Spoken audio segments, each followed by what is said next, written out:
Magandang araw mga kaibigan. Bigyan natin ng reaction opinion itong post ng Pinoy Shorts title. Parang mga walang nakita, mga OFWs hindi nakipagkamay kay PBBM habang nasa Villamor Air Base. Patuloy na inintriga ng netizens online ang tila pangdededma ng mga overseas Filipino workers kay Pangulong Bongbong Marcos Jr. nang magtungo ito sa Villamor Air Base upang salubungin ang mga kababayang OFW na umuwi galing sa gitnang silangan. Sa naturang video, ito, ipapakita ko yung video mamaya. Sa naturang video, makikita na may mga OFW na hindi nakipagkamay o pinansin man lang ang Pangulo kahit malapit lamang ito sa mga balikbayang Pinoy.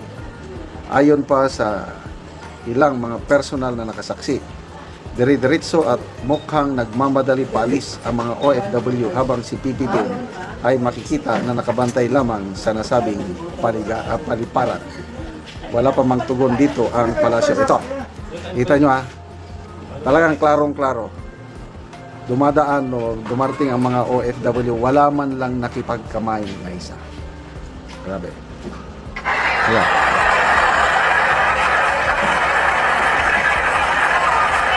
Naka-blue si PBBM, yan, naka-blue si PBBM.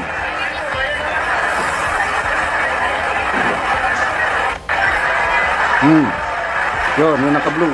Wala, tuloy-tuloy lang lakad ng mga OFWs.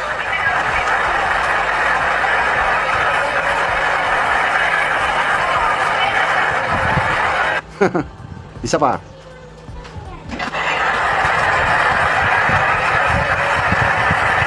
Basta naka-blue, dyan si PBBM. Yan o. May anchuhos.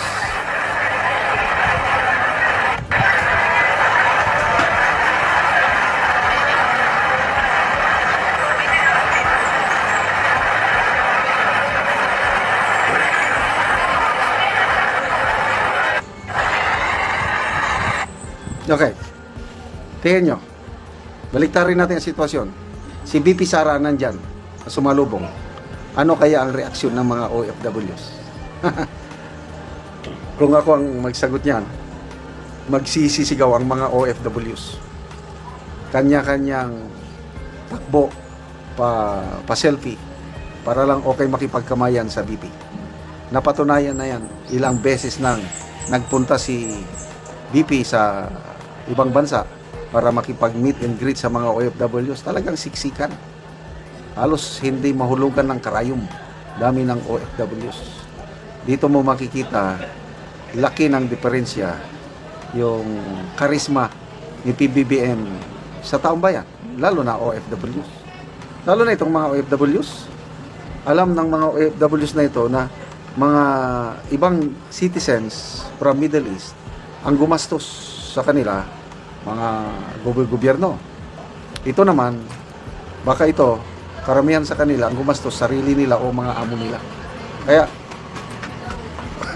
bakit pa ako lalapit sa presidente na wala man akong naramdaman na malasakit?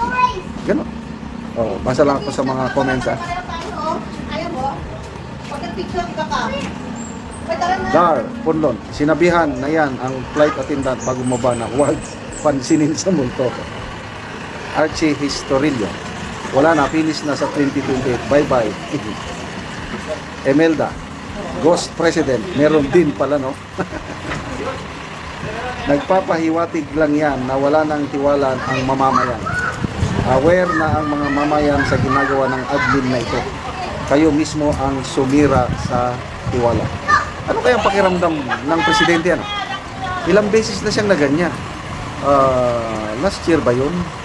Yeah, mayroong sakuna sa Bagyo, Lindol ba o Bagyo?